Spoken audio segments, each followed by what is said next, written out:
మేడారం మహాజాతర దగ్గర పడుతున్న కొద్దీ భక్తులు ముందస్తు మొక్కులు చెల్లించడానికి పోటెత్తుతున్నారు. మేడారం వెళ్లే భక్తులు ముందుగా గట్టమ్మను పూజించడం ఆనవాయితీగా వస్తుండటంతో ములుగులోని గట్టమ్మ ఆలయం వద్ద కూడా భక్తులతో సందడిగా మారింది. ములుగు ఆదిదేవత గట్టమ్మ దేవాలయంలో రోజురోజుకు మేడారం మహాజాతరకు వెళ్తున్న భక్తుల రద్దీ పెరుగుతోంది. కోరిన కోరికలు తీర్చే గట్టమ్మ తల్లికి ప్రత్యేక పూజలు చేసి భక్తులు ఇక్కడి నుంచి మేడారం మహాజాతరకు వెళ్తుంటారు. భక్తులు కోరిన కోరికలు తీర్చే కొంగు బంగారంగా నిలిచే సమ్మక్క సారలమ్మ తల్లులను తనివి తీరా కొలిచేందుకు భక్తులు తరలి వెళ్తున్నారు. రాష్ట్ర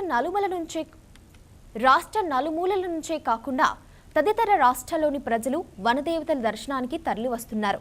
గట్టమ్మ దేవాలయంలో భక్తులు మొదటగా ఆది దేవతను ప్రత్యేకంగా పూజించుకొని కొబ్బరికాయలు, పసుపు కుంకుమలు చల్లి గొర్రెలు, మేకలు, కోళ్లతో మొక్కులు చెల్లించుకొని ఇక్కడ నుండి మేడారం సమ్మక్క సారలమ్మ జాతరకు తరలి వెళ్తూ జంపన్న వాగులో స్నానమాచరించి సమ్మక్క సారలమ్మ తల్లులను దర్శించుకుంటారు.